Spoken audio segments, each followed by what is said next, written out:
la conciencia y el cosmos, en asistencia a una comprensión más profunda de la actual transición terrestre.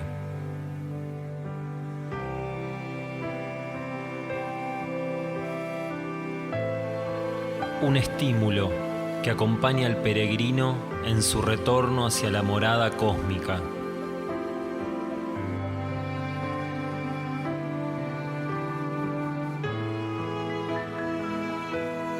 La conciencia y el cosmos, una producción de UXIM, Centro de Servicio Planetario.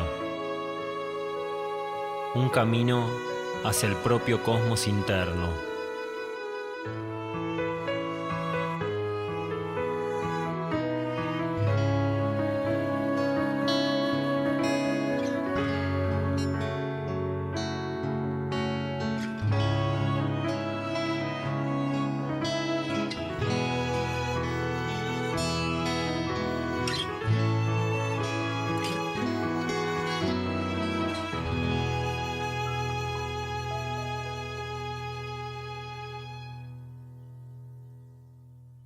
Bienvenidos a La Conciencia y el Cosmos, un camino hacia el propio cosmos interno, un programa de UXIM, Centro de Servicio Planetario. Conducen y operan este programa Nakeyurak y Guamaitlán. En todas estas palestras en Portugal, comenzamos falando un pouco de como foi a organização do livro, como o livro termina aqui em mãos da equipe de tradutores, em mãos da equipe de editores, da Espiral. E é muito interessante, falamos sempre nestes dias, nestas palestras, porque aqui tem duas correntes de energia diferentes. Porque o título disto é Apontamentos para o Caminho, mas também Caderno de Notas.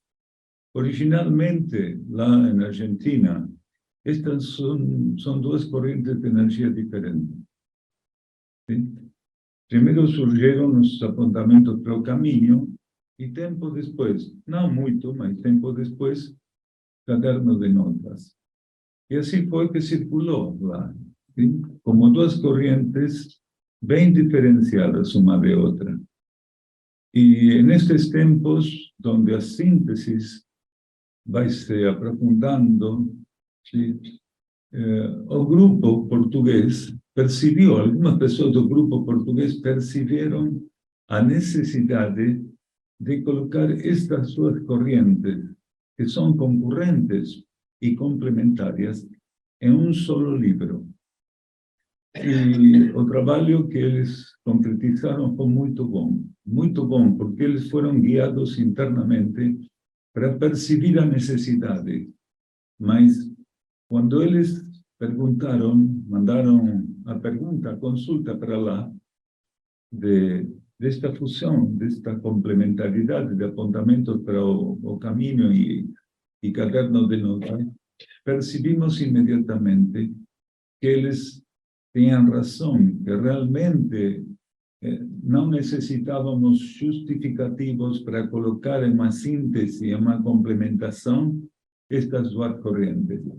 E o resultado é uma potencialização muito, muito interessante. Então, essas são duas correntes de energia com características diferentes, mas sempre são aspectos de instrução, ¿sí? Oferecidos para nossa consciência, ofertados pela via interna, per nossa consciência interna, per nossa vida interna, per nosso ser interno. Então, agora, o trabalho, a síntese que foi feita pelo grupo de Lisboa, mais grupo de Santarém, mais grupo de, não sei, porque tem muitos grupos aqui. Essa síntese fica agora à disposição de vocês. Gratidão.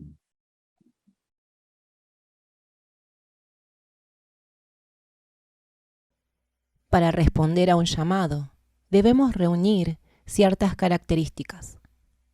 Cuando el llamado es interno, las características mencionadas, si son de corte material, solo pueden aportar distintos matices, siempre y cuando el componente principal, se halle presente.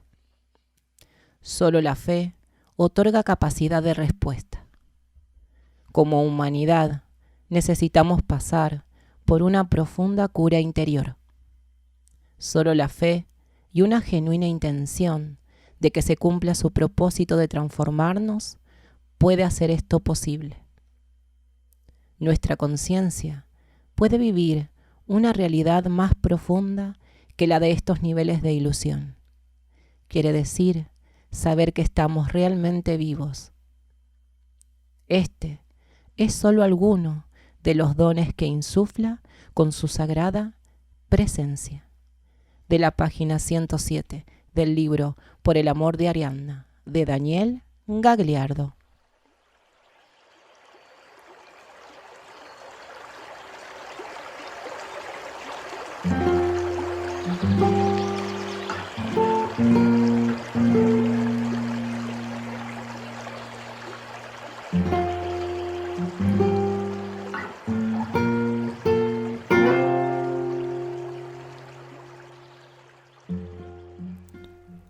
Este programa se emite una vez por semana por las plataformas YouTube, Facebook e Instagram. Contacto +549 3548 409936 por WhatsApp y Telegram.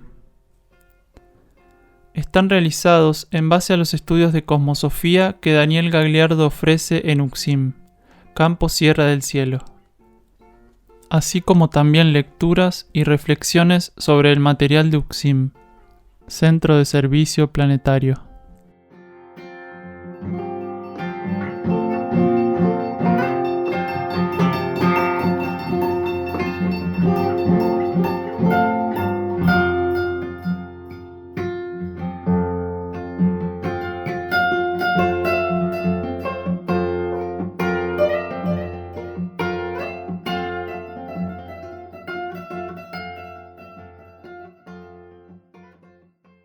Estar receptivos equivale a decir que aquello que debe definir y percibir la acción de servicio no estará en manos de los mecanismos de nuestra conciencia externa.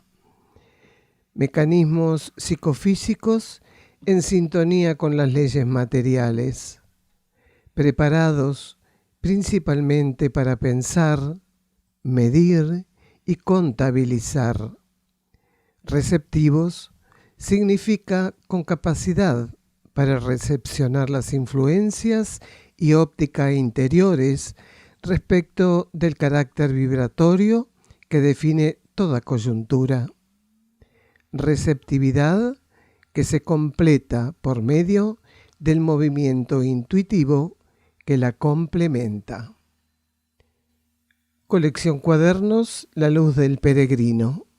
Ley de Servicio, cuaderno número 4, Daniel Gagliardo, página 36.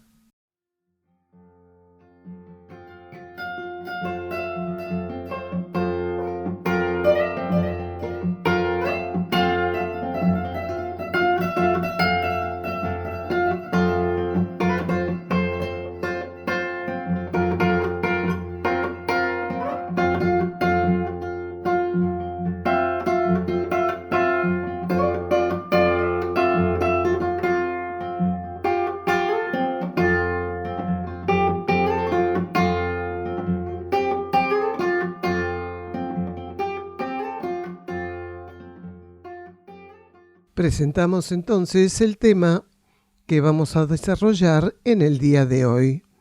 Lo subjetivo conduciendo lo objetivo. Es el segundo programa del estudio que Gagliardo diera en Sierra del Cielo el 26 de junio de 2021.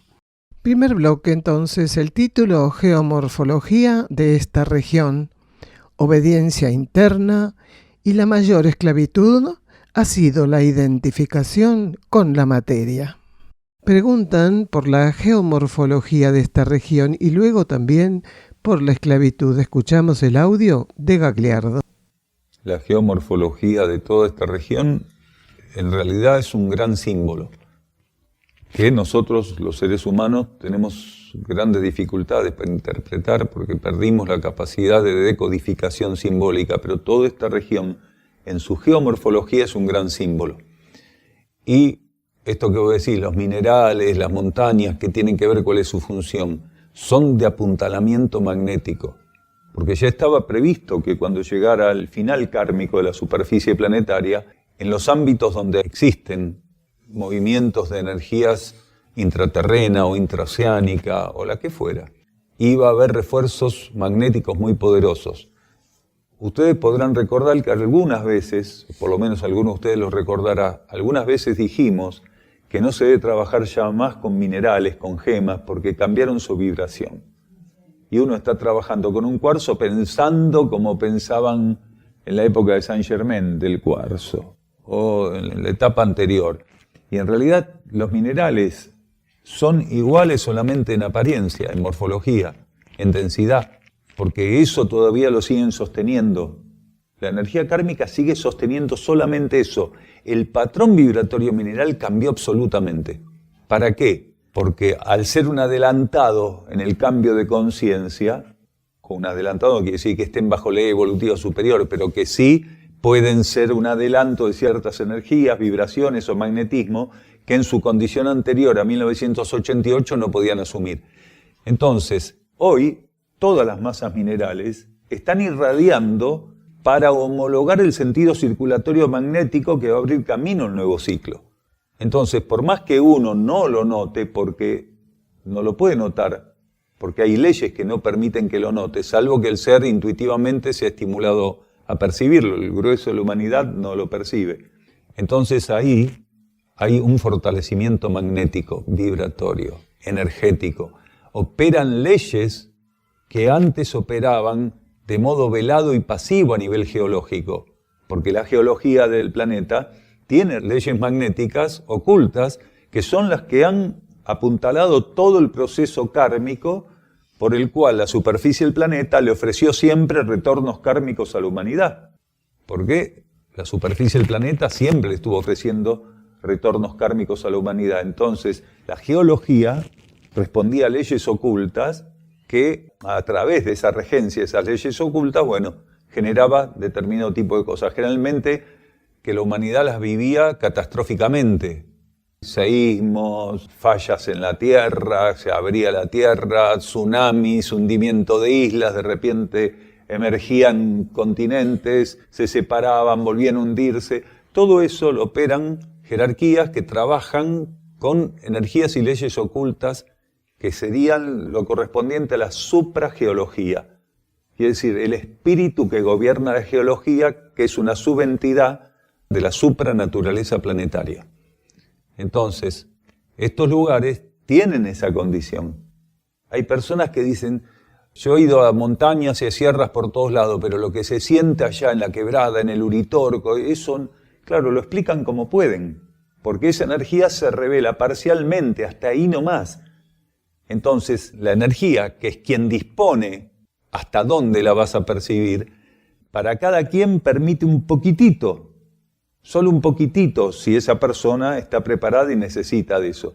Entonces no sabe explicar la persona que es, porque estuvo, no sé, en los Alpes. A nosotros nos dijo una persona una frase muy descriptiva, que había estado acá y que había estado en los Alpes muchísimas veces. Y dice, los Alpes son como una montaña que la tuviera en el living de mi casa. A ver, los Alpes ya están domesticados. En cambio, lo que se siente acá es increíble. Y eso que los Alpes para las fotos son bellísimos, dice, pero es como si fuera algo domesticado. Ya no tiene esa cosa que ella no me sabía decir qué era, pero como había venido acá, decía, eso que está allá no lo tienen las montañas acá. Claro, no lo tienen porque él está acá, no está allá. Entonces, si bien la energía opera en todo el planeta, la energía de Erx, por algo se está hablando de vórtices centrales y de un espiral energético que abarca finalmente todo el planeta, pero existe un vórtice central, que aunque no es de dimensión kármica y externa, es coincidente en dimensión intraterrena con el campo etérico, kármico y externo de la geología terrestre. Purificación. Los chilenos saben tiene un aspecto purificatorio extra respecto de los terremotos y de los posibles tsunamis. Ellos saben que están perdiendo el país momento a momento, porque Chile está perdiendo la costa continuamente. Tiene poca costa, enseguida vienen los Andes. Entonces ellos saben que se están quedando sin país. Y lo reconozcan o no, están en un nivel de tensión muy grande. Y todos los terremotos que vive Chile y la parte de este lado de la cordillera, como Mendoza, San Juan, comparten un karma común. Por más que sean dos naciones diferentes, comparten aspectos purificatorios comunes. O sea, cuando encarnaron, tanto el lado chileno como el argentino, teniendo la columna vertebral de los Andes como referencia, encarnaron seres que tienen cuestiones purificatorias muy semejantes. Sobre todo, en algunos casos, seres que son muy apegados, muy arraigados, que tienen problemas para transformarse o para soltar el territorio originalmente donde vivieron. Acá tenemos una mendocina. ¿Los mendocinos no son apegados a su territorio? Bueno, el mendocino tiende a quedarse aferrado a su tierra. El chileno, en relación a otros migrantes, también. Esto que vamos a decir puede parecer exagerado, pero kármicamente era una posibilidad. El planeta, como todos sabemos, va a cambiar su geomorfología no solo de manera visual, sino energética, todo va a cambiar. Y antes de que llegara el ápice de la transición, algunos territorios tienen que hundirse o tienen que cambiar. Entonces, kármicamente, los habitantes de muchos de esos territorios tendrían que tener el desapego suficiente para sumar su potencial a territorios que se verían beneficiados por la presencia de estas personas, porque el chileno tiene mucho empuje. Sobrevive en condiciones de inestabilidad, así todo se gana un lugar de prestigio a nivel de comercio exterior, a nivel de materias primas. Entonces, tiene realmente algo muy, muy interesante. Sin embargo, prefiere estar ahí sin saber cuándo va a explotar el polvorín. Por esa cosa que tenemos de apego al terruño, a la nación, al territorio. Entonces, seguramente cuando la conciencia del planeta pudiera llegar a definir el hundimiento de gran parte de Chile, se va a llevar a casi todos los chilenos. Y ahí tenemos una prueba muy, muy importante. Gracias por recordar esto. Porque a vos te pueden señalar y tener el empuje para venir, pero no para hacer lo que tenés que hacer una vez que viniste. Y hay muchísimas personas que se la pasan coleccionando estímulos que con claridad la energía les muestra y después no hacen nada. Lo único que hacen es hablar, llenarse la boca de lo que percibieron, pero no se pueden llenar la boca de lo que ejecutaron. Porque venirse de allá no es nada. El tema es, ¿viniste para qué? No se puede generalizar porque sería un suicidio generalizar eso. Pero muchos de esos seres tienen tareas importantes para el plano evolutivo que quedan sin ejecutar. Y al no ejecutar, muchos de esos seres también no definen su condición de rescatabilidad. Porque no hay nada más importante en este momento para el plano evolutivo que obedecer las necesidades del plan, suplirlas, asistirlo. Entonces, si un ser tiene claras señales de lo que tiene que hacer, no delirios, claras señales, obedeció en mover la ficha y llegar hasta acá, a la región, y después se conformó con, sí, lo encontré como en el papelito me lo mostraron. ¿Para qué quiere eso?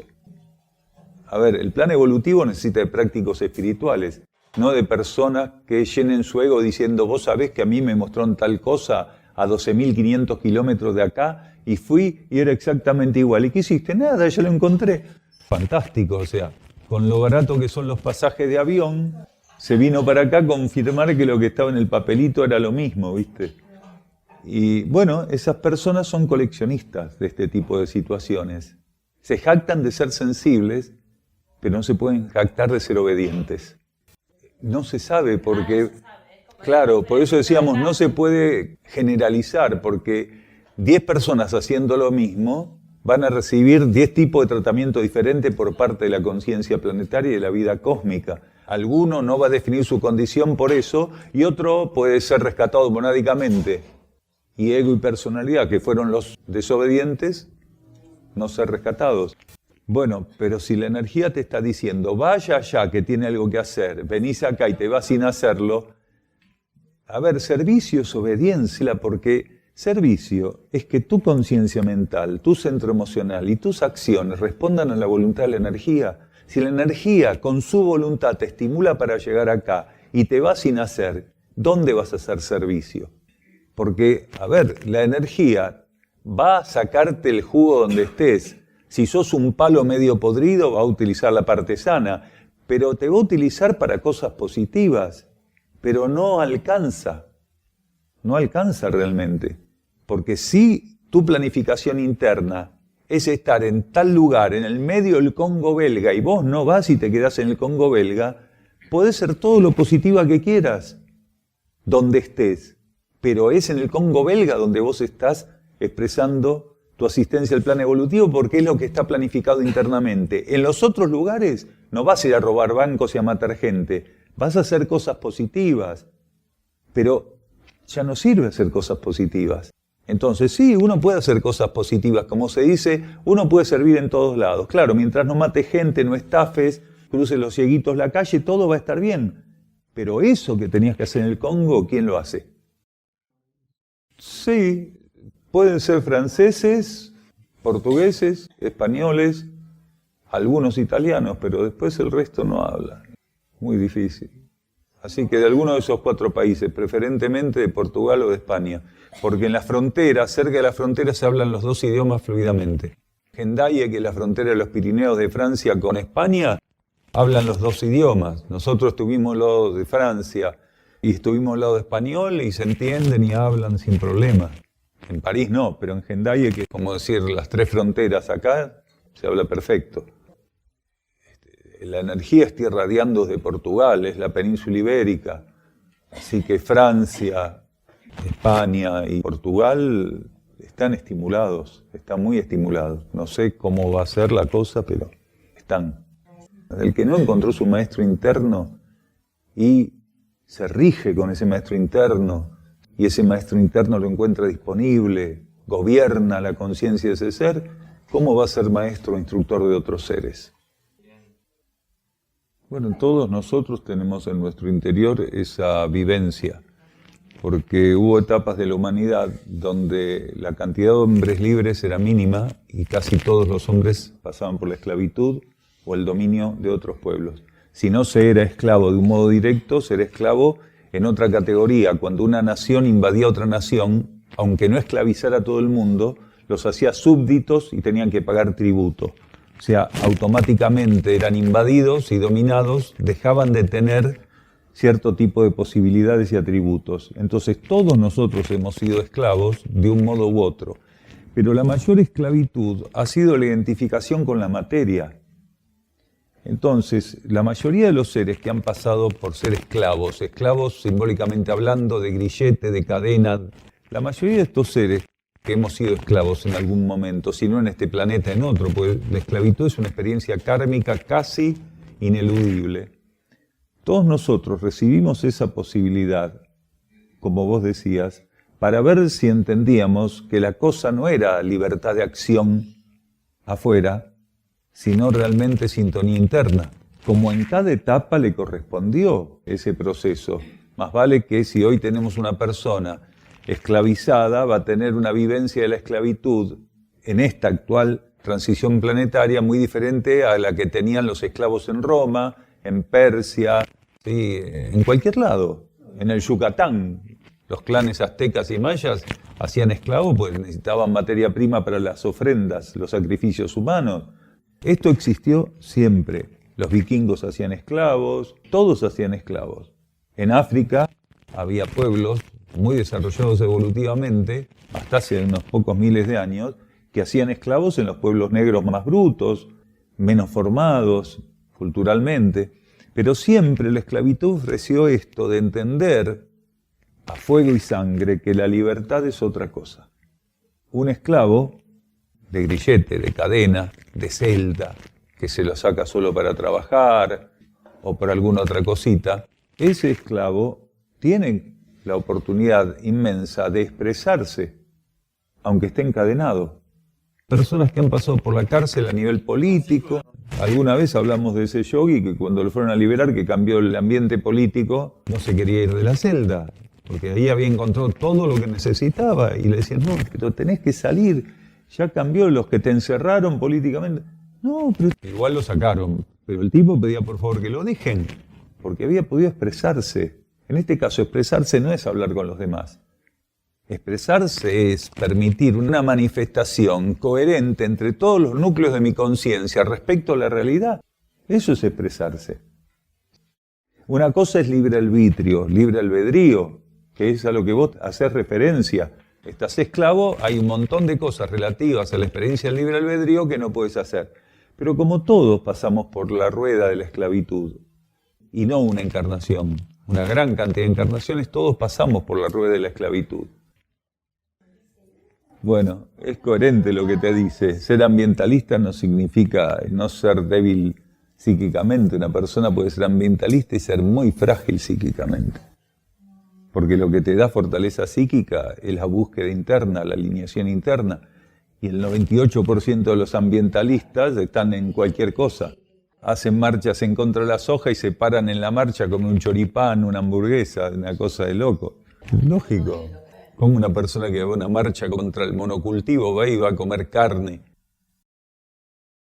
Cuando llegamos al contacto con estas áreas, ha de ser para que a través nuestro pudiese acontecer, de ser necesario, lo que dificultosamente acontece por medio de la mayoría de los seres encarnados en la superficie terrestre.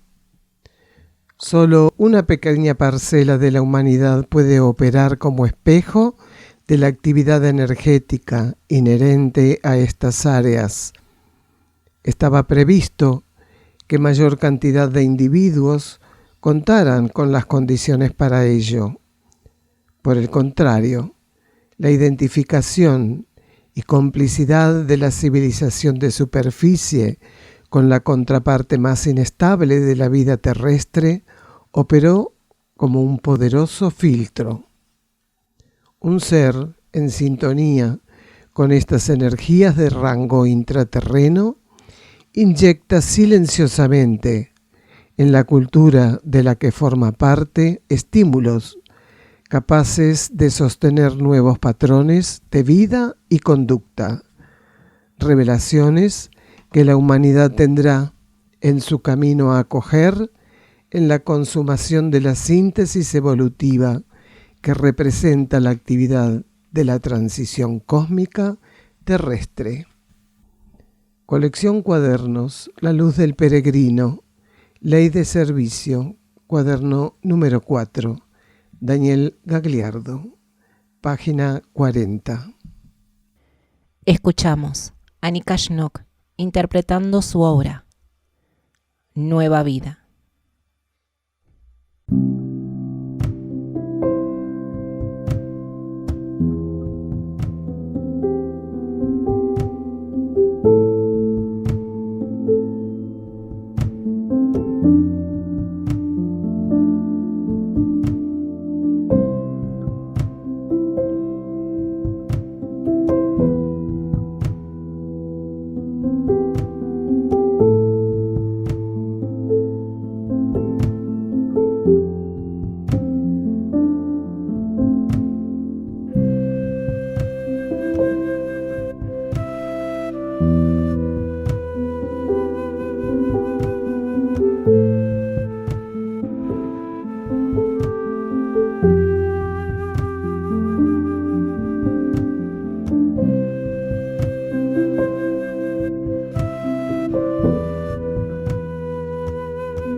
Un espacio genuino está relacionado a la presencia de aquello que nos es otorgado internamente.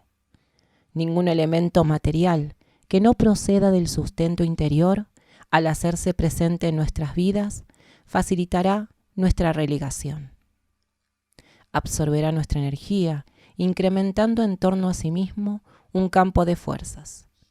Nuestra rigidez etérica se verá estimulada por una vinculación que no ofrecerá salida evolutiva. Erx pulsa para la conciencia estímulos capaces de disolver todo aquello que la separa de la realidad cósmica.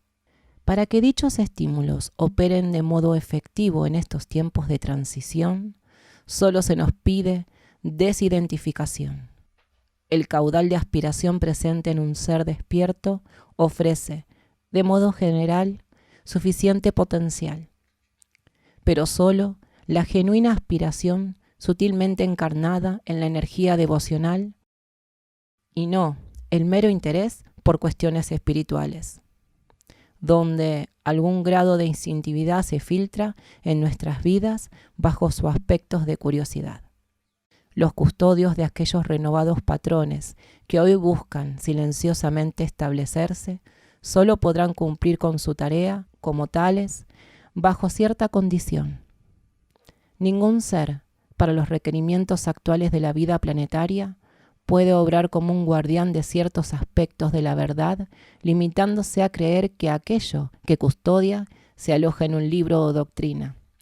Si instalado en una posición obtusa, la custodia de aquello pareciera resolverse por creer lisa y llanamente en el objeto de sus cuidados. Aquello que una cantidad creciente de seres debe custodiar solo puede ser preservado por medio de su aplicación continua.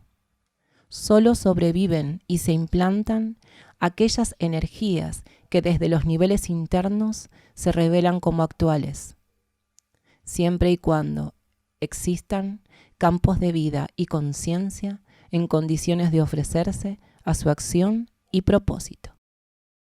De la página 124 y 125 del libro La senda del peregrino Erx y la revelación de Ancenusa, de Daniel Gagliardo.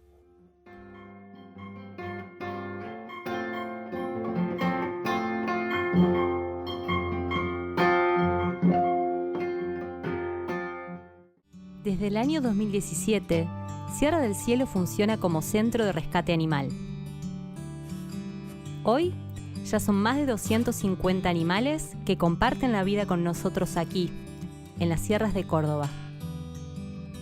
Son rescatados de la explotación, sufrimiento y asesinato por parte de quienes los ven como productos para consumo. Aquí son liberados en un contexto natural de más de 20 hectáreas, donde viven en libertad y contención, experimentando el acercamiento e interacción con nosotros, que los vemos y tratamos simplemente como aquello que son, hermanos de la vida. La atención veterinaria, medicaciones, alimentos y la construcción y mantenimiento de la infraestructura requieren sumas importantes de dinero. El Centro de Rescate Animal Sierra del Cielo se financia mediante donaciones anónimas y espontáneas de personas que se suman a esta causa. Vos también podés colaborar, donando a través de los links que figuran en la descripción de este video y con la difusión de este proyecto. Tu aporte es clave para el rescate y preservación de sus vidas. Tu colaboración es su liberación. ¿Nos acompañás?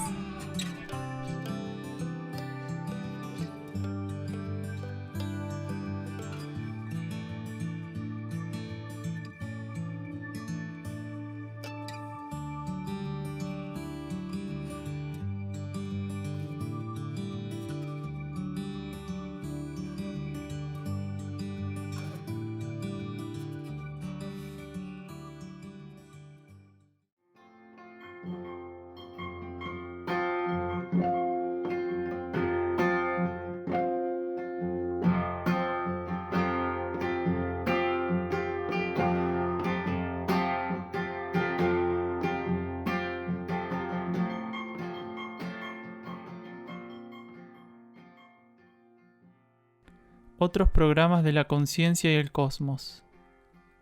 En Buenos Aires, Ciudad Autónoma de Buenos Aires y Los Cardales. En Europa, Portugal y Bulgaria. Grupos de trabajo interno UCSIM en el mundo. Argentina, Uruguay, Portugal, Bulgaria, Chipre, Francia y Alemania. www.ucsim.org.ar. Podés encontrarnos en Facebook como La Conciencia y el Cosmos y también como UCSIM, Centro de Servicio Planetario. En Instagram, @La Conciencia y el Cosmos, @UCSIM Cosmosofía, @Daniel_D_UCSIM. En YouTube, UCSIM Cosmosofía y La Conciencia y el Cosmos. En Twitter, @UCSIM Cosmosofía.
Entramos en este segundo bloque del programa del día de hoy titulado Lo subjetivo conduciendo lo objetivo. Este segundo bloque, hermanos, está titulado El miedo es incómodo. Partículas del reino mineral. Escuchamos entonces el audio de Daniel Gagliardo. ¿Cuál es el aporte que hace el miedo principalmente? ¿Y qué es el por qué el miedo es tan efectivo? ¿Cuál sería el aporte que el miedo hace? Paraliza, perfecto, pero hay una consecuencia que es tremenda, que el miedo es el condicionante más grande en contra de la comodidad. El miedo es incómodo, y esta es una humanidad cómoda que ha trabajado continuamente para la búsqueda de placer y comodidad. El miedo principalmente es incómodo, y esta gente tan miedosa tiene el umbral de la frustración muy bajo.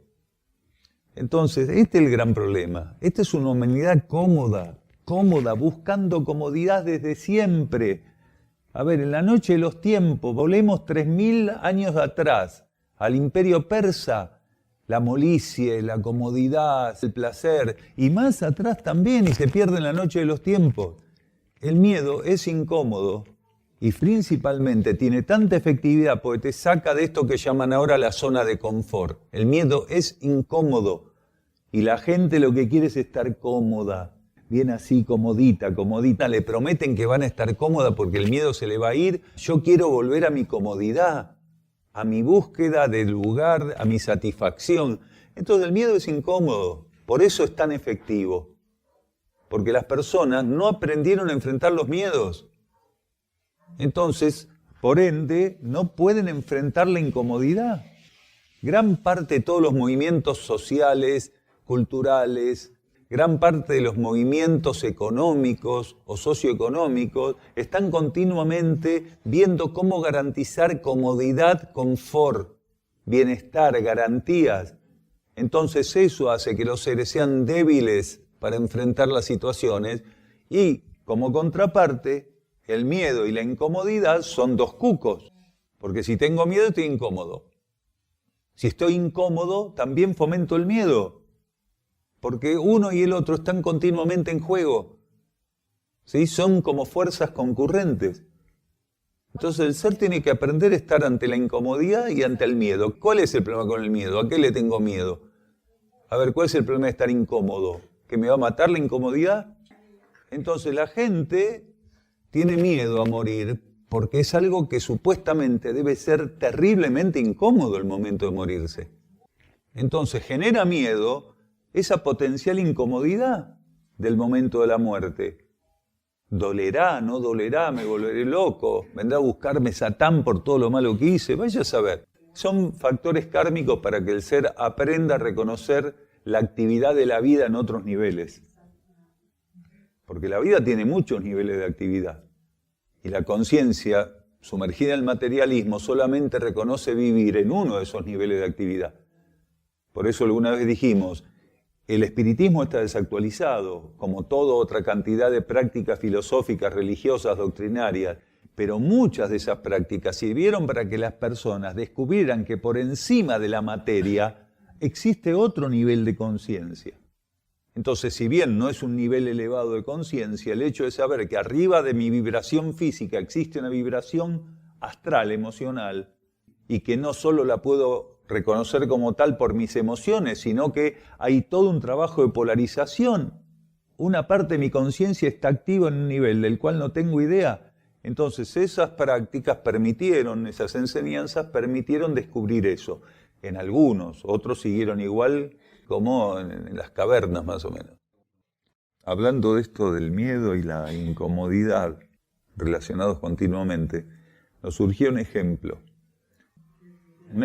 de esta relación del miedo y la incomodidad, ¿no?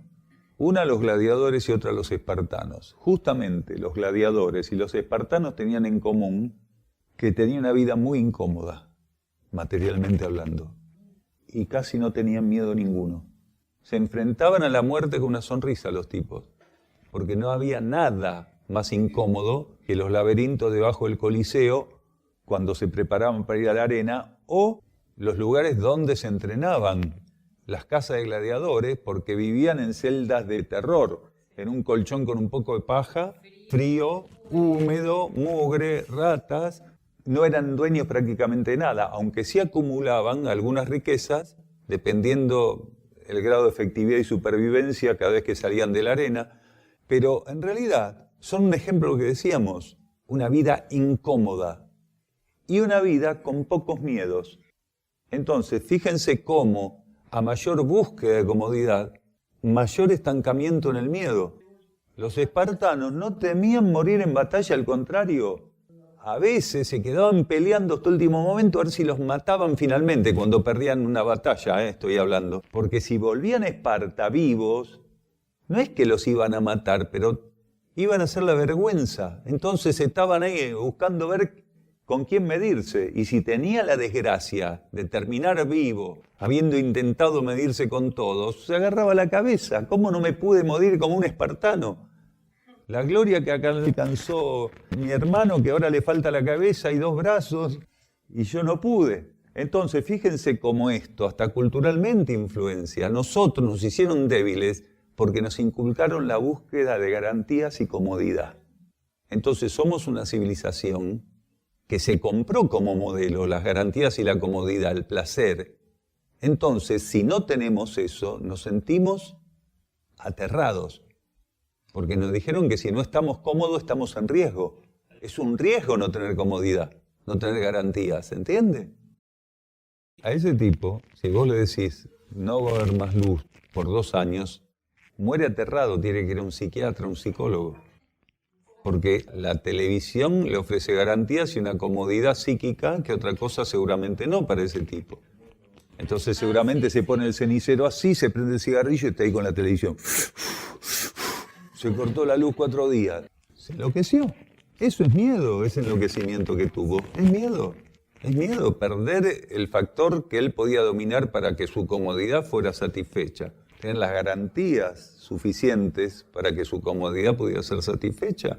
Es muy loco. Por eso tenemos que estar atentos para darnos cuenta que la búsqueda de comodidad no tiene que ser algo que raye en lo incoherente. Una cosa es buscar la comodidad de este asiento tiene un clavo que me está pinchando, no me lo voy a quedar porque soy un espartano. Agarro, doy vuelta el coso, saco el clavo, lo reacomodo, ahora no me pincha más. Hay que ser coherente, ¿no? Hay cuestiones básicas que uno puede necesitar y tiene que hacer uso de ellas, porque le permiten una síntesis, economía, administrar sus propias fuerzas de otra manera. Pero de ahí a que todo gire para ver qué puedo hacer para estar más cómodo, para tener mejores garantías, eso es una trampa en la cual nosotros, un lugar como este, no deberíamos caer. Cuando uno anula la participación de la naturaleza, por más que esté destruida en este planeta, cuando la margina, cuando la soslaya totalmente y no le permite actuar del modo en que necesitamos que actúe, nos debilitamos, nos hacemos seres débiles, frágiles, muy débiles y frágiles. Acá nosotros, hasta cuando no entendemos que estamos en contacto con la naturaleza, estamos, porque acá cualquier cosa nos hace interactuar con la naturaleza. En otros lugares no forma parte de la vida de esa gente. De hecho, a veces van a la plazoleta de 30 por 40 metros que tienen a 3 cuadras y dicen, un poco de naturaleza. Sí, eso es la naturaleza para ellos, la plazoleta. Al templo natural, ellos sabían que la naturaleza era aquello de lo cual dependían para todo, aunque no le llamaran naturaleza. Pero en la práctica sabían que dependían de todo lo que encontraban en cualquier lugar, menos adentro de una choza. La choza era para cuando llovían, cuando había que dormir y nada más. Si hacía calor, ni siquiera se ponían un par de hamacas tipo paraguaya y dormían ahí, nada más. Es normal porque esa sal no está refinada. Aparte, no solo eso, hay un montón de arenilla en distintas cosas. Por ejemplo, hay arenilla, por más que uno lave mucho la verdura, hay arenilla que va al caldo de verdura. O sea que tenemos en la sal, en los intersticios de las hojas, de los tallos. Si uno hace un caldo que le pone zanahoria, hay partículas minerales en los pliegues de la zanahoria. Está lleno, pero eso no pasa nada. Por eso, igual, es conveniente nunca tomar todo hasta el fondo. Esos minerales rosados, que forman parte de la riqueza de esa sal, cuando no se diluyen es mejor no tomarlos. Lo que se diluyó, uno ya lo toma y está diluido. Pero lo que todavía no se pudo diluir, es mejor no tomarlo, para que no entre en estado sólido el organismo. Si uno puede evitar tomarlo, no lo toma. Si no, nosotros ya no tendríamos riñones, tendríamos bolsa de arena. Claro, no va a los riñones directamente. Por los riñones pasa la sangre, igual que por el hígado. El proceso de separar la paja del trigo se hace en otros órganos y va directamente para las cloacas. Cuando se dice arenilla en el riñón, es que se empezó a consolidar eso en el riñón. Se empezó a formar esos calculitos, esas piedritas, por la composición de lo que las personas comen, lo que comen, cómo lo comen y ciertas condiciones kármicas físicas o fisiológicas de cada uno. Generalmente eso, aunque hidratar es meter minerales, pero meter minerales que no generan taponamiento, que son metabolizados en las células. Esos minerales son necesarios para el funcionamiento celular. Hay que tomar mucha agua, como decía aquel hermano. Generalmente sí, porque tanto los Andes como los Himalayas, que tienen una diferencia de emergencia, no emergieron juntitos, pero son muy cercanos en emergencia, estaban tapados por agua. Entonces, cuando se levantan las plataformas que después pasan a ser los Andes y los Himalayas, queda una gran cantidad, pero miles de millones de litros de agua marina en los distintos bolsones del levantamiento. Entonces, como no se levanta todo así, cuando se producen esas grandes presiones tectónicas, se levanta todo fraccionado. Por eso los Himalayas y los Andes es muy común que los picos sean como todas roturas, no son lisitos como acá, que son montañas viejas. Son todos quebrados. Fíjense que los picos de los Andes, de los Himalayas, son todos quebrados, rajados, quebrados. Entonces, cuando se genera todo ese levantamiento, imaginen el ancho que tiene la cordillera de los Andes, el ancho que tiene el movimiento de los Himalayas. Entonces, quedan miles de millones de agua salada ahí. El yodo, por ejemplo, que es una de las cosas que se termina cristalizando y que es parte del color que tienen, se va haciendo sal con el tiempo. Y se hacen grandes yacimientos de sal. Sí, enormes. Enormes yacimientos. Acá en América hay también de ese tipo de yacimiento, aunque La sal más reconocida es la tibetana o la himaláyica. Yo vi violetas y rosa como la que se consume acá. La otra no la vimos, pero debe ser según los componentes de los residuos marinos. No es que se forme un cuenco, se forman una multiplicidad de cuencos. Por cada pico, por cada 2 o 3 picos, tenés la posibilidad de que se forme un valle que contenga agua marina cuando se levantan. Entonces, cada 2, 3, 4 picos, si estaba debajo del mar, van a quedar grandes lagos salados. Entonces, en una cordillera, en una red de montañas muy amplia, quedan un montón de esos lagos salados, que después puede ocurrir 2 cosas. O se terminan secando porque no pueden reabastecer la evaporación, o según donde sea, en qué parte del planeta, si la parte de la lluvia lo permite, se van manteniendo siempre llenos de agua. Al principio era un enigma, antes de que la ciencia descubriera, un enigma de por qué en algunos lugares había lagos salados. Y el motivo es ese, que cuando se producen los levantamientos queda una cantidad de agua salada que después con las lluvias se mantenía más o menos en un nivel. Las salinas cordobesas, con Catamarca tienen el límite, son también producto, en algunos casos, de lugares muy amplios de agua que podían ser mares internos salados. Pero acá creo entender que la sal sube de las napas, son sales subterráneas.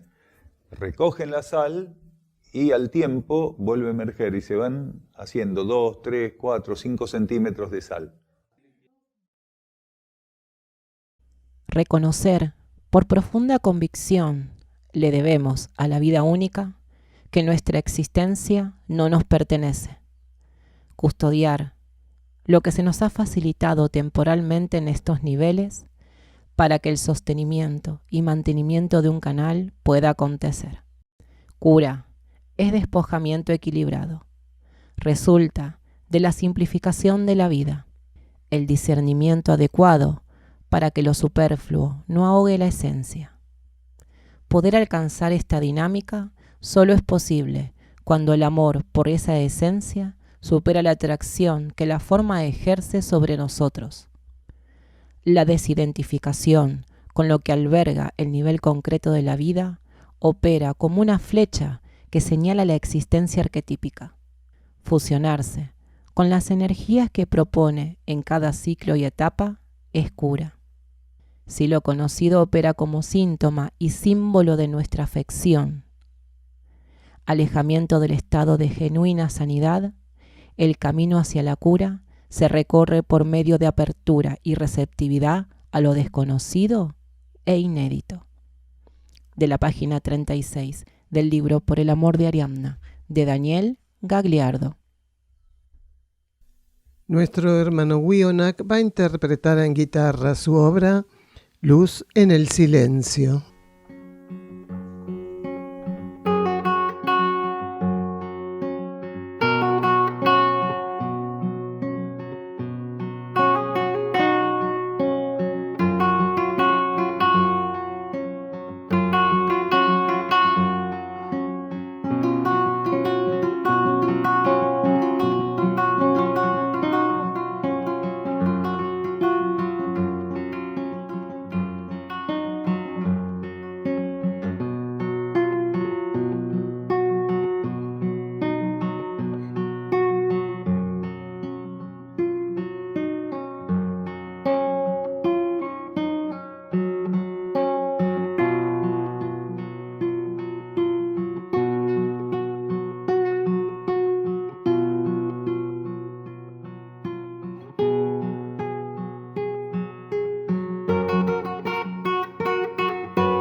la percepción de aquella fase de lo real, correspondiente al aspecto interior de la vida, el individuo comenzará una búsqueda.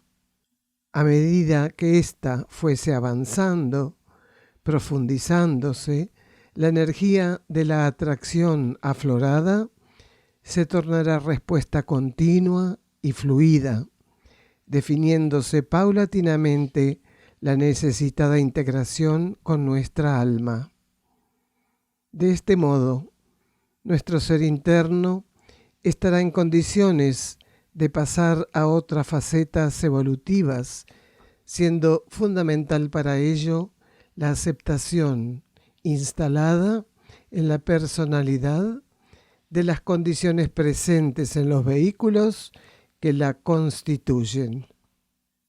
Colección Cuadernos, La Luz del Peregrino, Ley de Servicio, cuaderno número 4, página 26 y 27, de Daniel Gagliardo.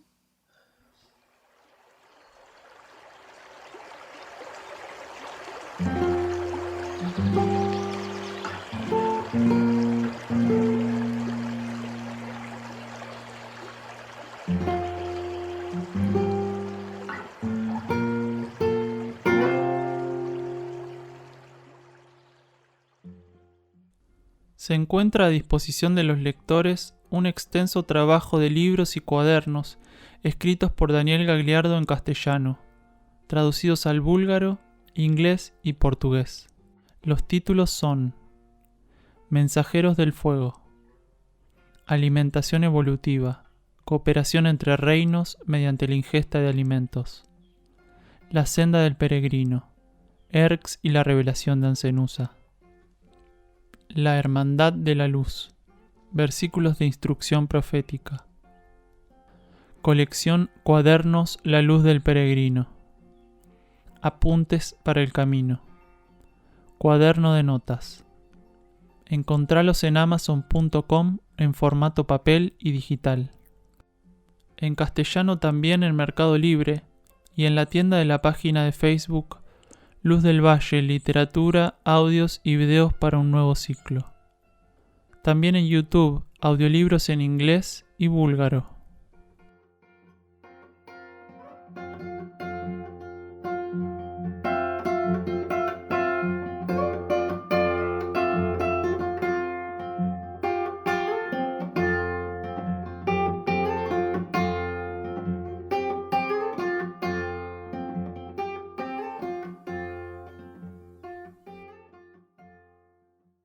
Vamos a abordar ahora el tercero y último de los bloques del tema central que estamos desarrollando en el día de hoy y que habíamos titulado Lo subjetivo conduciendo lo objetivo.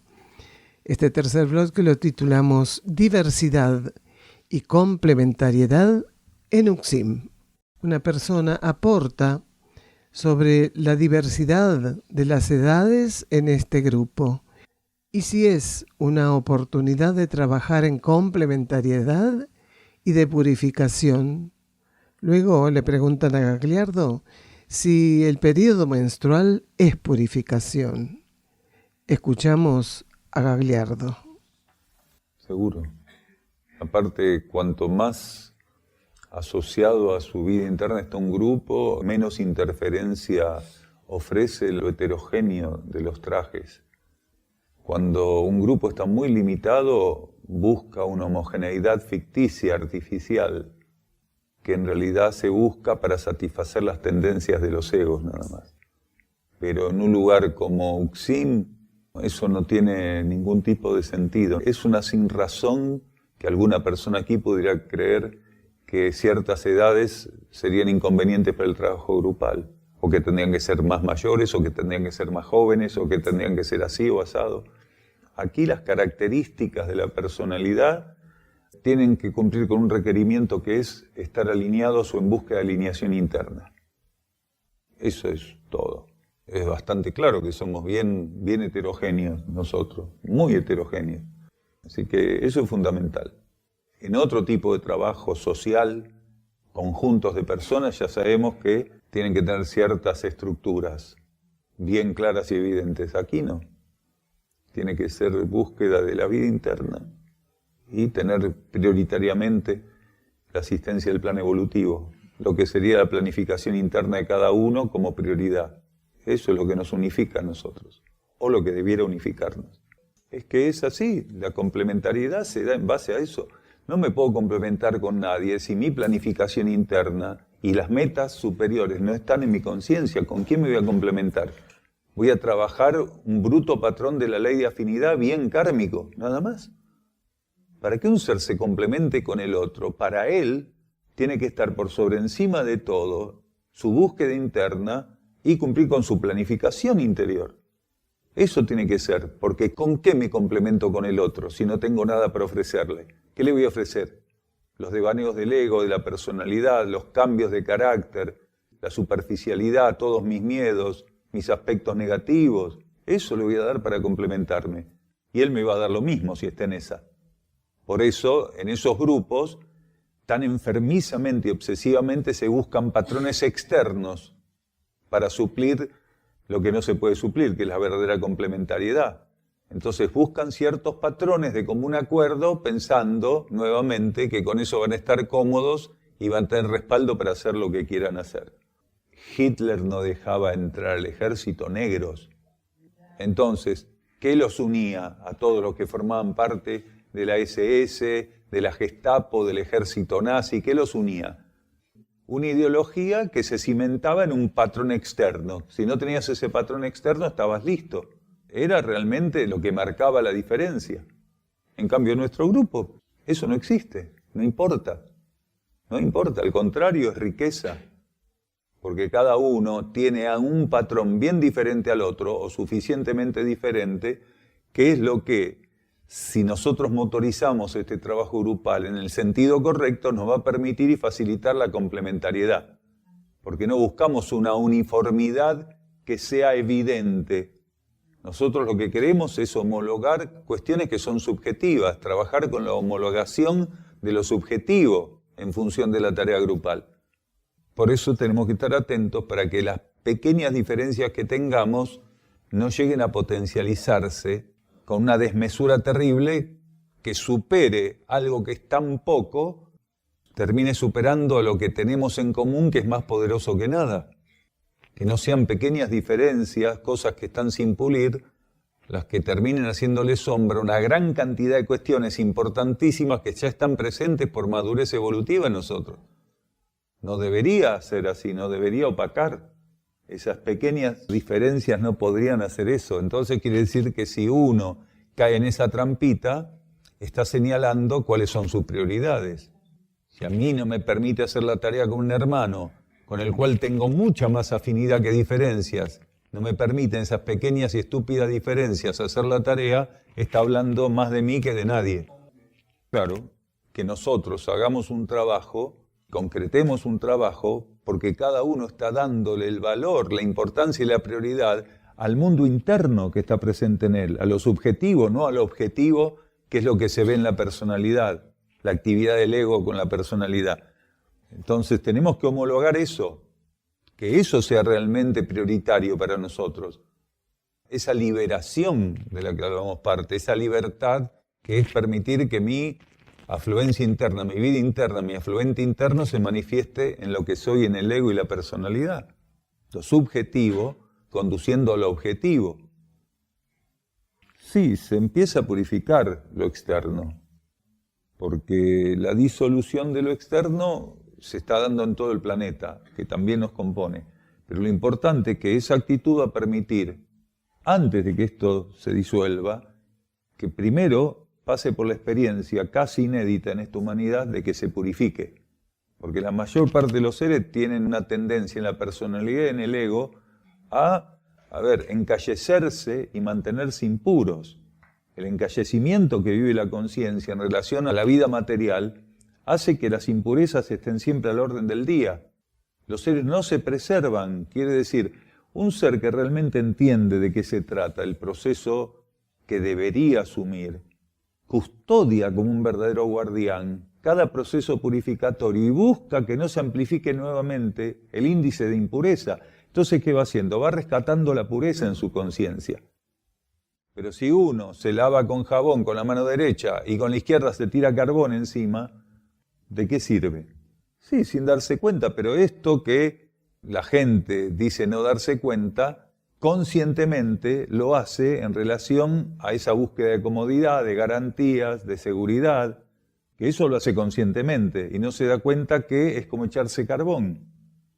Entonces, si estoy realmente pasando por purificaciones, si estoy realmente consciente de que tengo que abrirme a la purificación, no puedo ser cómplice de aquello que endémicamente esta humanidad la tornó impura. Porque eso es lo que nos tornó impuros en definitiva. ¿No dice la jerarquía que uno recibe a aquel a quien se entrega? ¿Y qué es eso?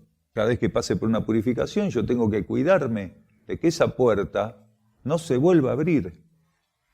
Tengo que cuidar, tengo que pararme en esa puerta como un guardián y preservar aquello que a través de esa purificación en alguna medida fue liberado, en alguna medida está más cercano a restablecer su patrón arquetípico que lo que estaba antes de la purificación.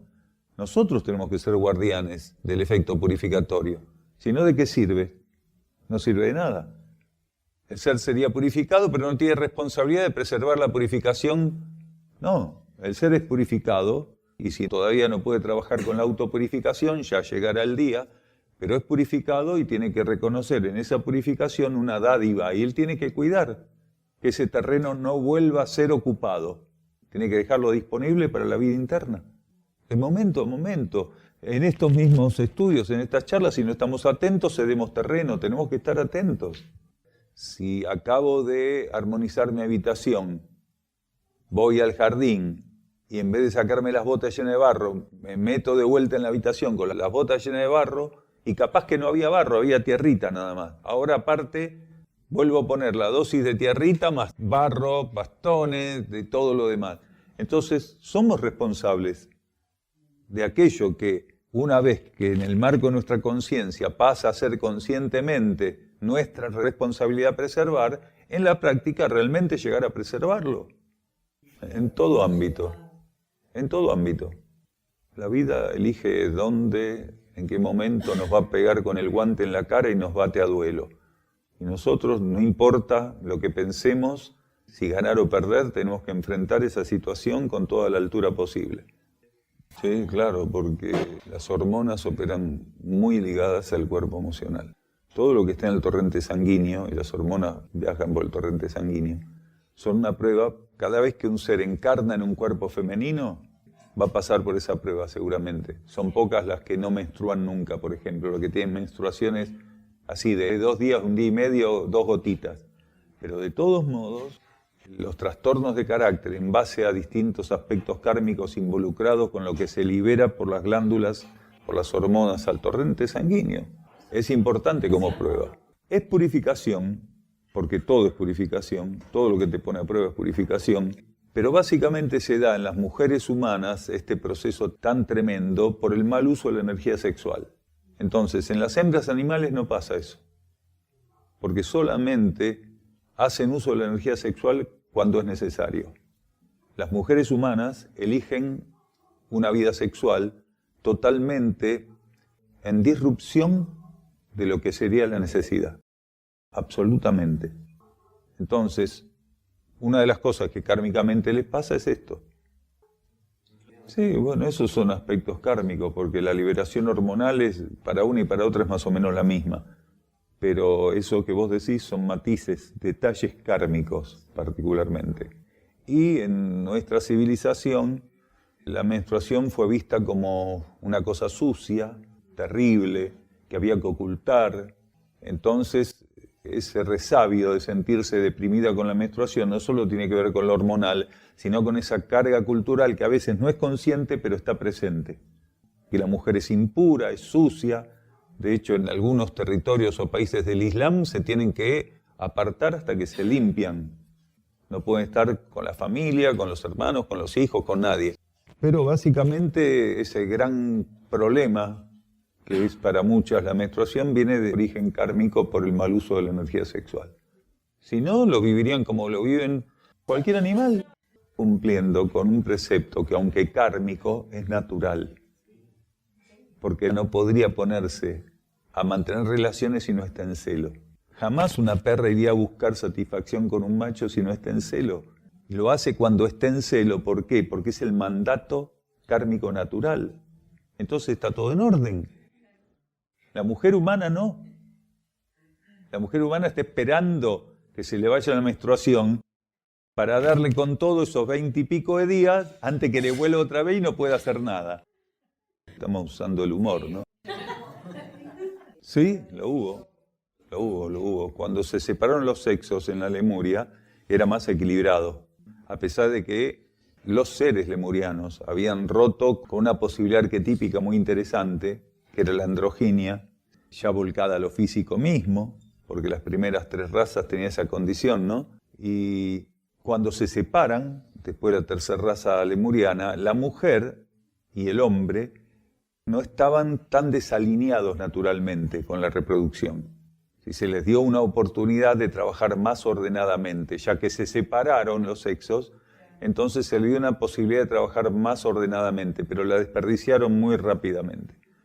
Parece que la fiesta estaba muy buena. Claro, y güey, caímos todos en esa. Hasta que te baja la ficha, caes. Claro. Antes, cuando el proceso del hermafrodita era estrictamente interno, había ciertas secreciones en determinadas etapas o ciclos, pero como era interno, no era lo mismo que la menstruación que nosotros conocemos, porque todo se manejaba dentro de un circuito. Pero la menstruación lo que es un desecho que forma parte precisamente porque al separar los sexos, la jerarquía, cuando se hizo mal uso de la energía sexual, al separar los sexos tuvo que encontrar la manera de desechar algunas cosas, porque tuvo que cambiar todo el protocolo reproductivo. Entonces, lo que no se usaba había que desecharlo, no por falta de uso, pero exacto, tal cual. La pareja que estaba arquetípicamente prevista no estaba prevista, porque en este planeta se estaban haciendo experiencias bajo el patrón hermafrodita, quiere decir, la reproducción se hacía dentro del marco individual, privado. Claro, no había pareja. El ensayo que se proponía para la Tierra era más elevado, que los seres juntos trabajaran el matrimonio superior y cada uno por sí mismo fuera el representante para parir otra nueva vida. Entonces, lo único que teníamos que hacer juntos era buscar la vida interna, juntos. No. Cuando buscaron el juego de A2 es donde se hizo el lío que tuvieron las jerarquías que trabajar kármicamente con la separación de los sexos. Mientras estuvo el patrón hermafrodita funcionando, juntos era recibir estímulos. Ojo, juntos, estamos hablando de la Lemuria, no estamos hablando de seres que iban a ser Om, iban a buscar la espiritualidad consciente, pero iban a unir todos sus movimientos como conciencias en pos de una meta única que podía ser encontrar comida. Pero estaban liberados de esto de andar persiguiendo el macho a la hembra al macho, como fuera en esa época, no importa. En clanes, en familias, una mezcla, porque lo que pasó en la Lemuria no se puede comparar con los clanes y las familias de ahora. Eran otras experiencias evolutivas, otro aspecto kármico, totalmente. Por eso es mejor no hacer un ejercicio de imaginación de cómo lo hacían los atlantes, cómo lo hacían los lemures, porque vamos a abrir el portón a las fuerzas astrales para que nos vengan a hacer un teatro. Nadie sabe eso, realmente cómo fue. Así que hay que cuidarse mucho de no involucrarse imaginativamente porque nadie lo sabe. Son datos que, en términos de instrucción, parece ser que la jerarquía considera que son innecesarios. Las tareas evolutivas no se definen por la estridencia con que pudieran anunciarse, sino la impersonalidad con que ellas se ejecutan e irradian.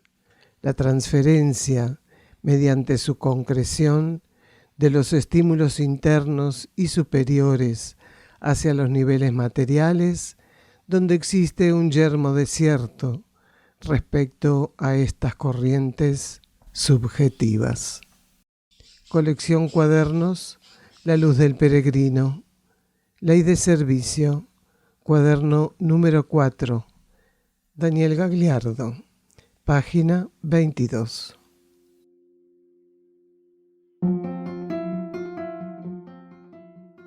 El Centro Uxim Sierra del Cielo se puede visitar para participar de encuentros con Daniel Gagliardo y también realizar estadías compartiendo la actividad diaria con los que allí moran.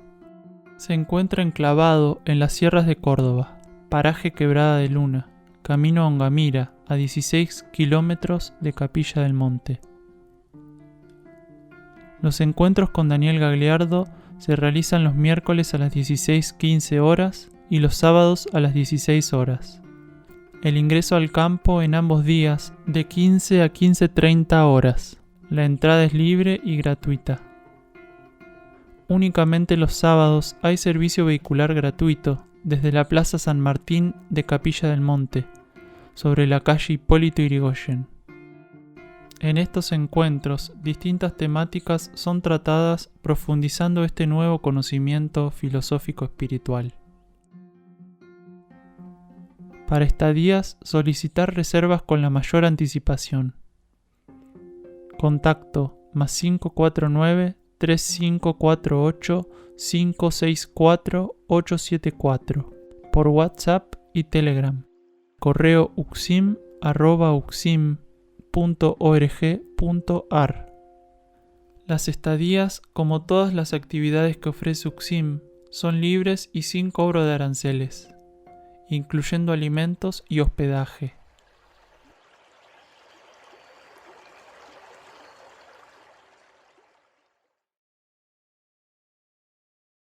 Avanzamos. Título del próximo programa.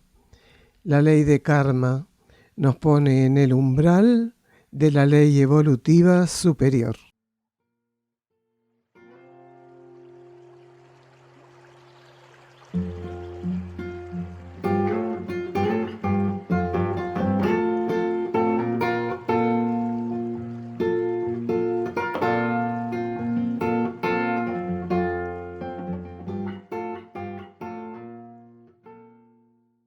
Vamos a la reflexión del día de hoy. Así como renovados y amplios se ofrecen la interferencia y el desvío a nuestra conciencia, así también se nos ofrecen renovadamente las señales y símbolos para sostener nuestra respuesta al llamado interior. De la página 46 del libro Por el amor de Ariadna, de Daniel Gagliardo. Nos vamos, hermanos, de la conciencia y el cosmos, un camino hacia nuestro propio cosmos interno.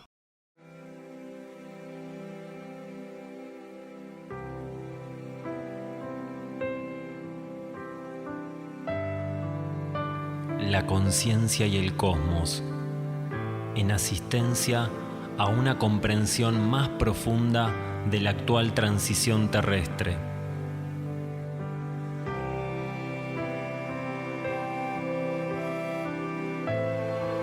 Un estímulo que acompaña al peregrino en su retorno hacia la morada cósmica.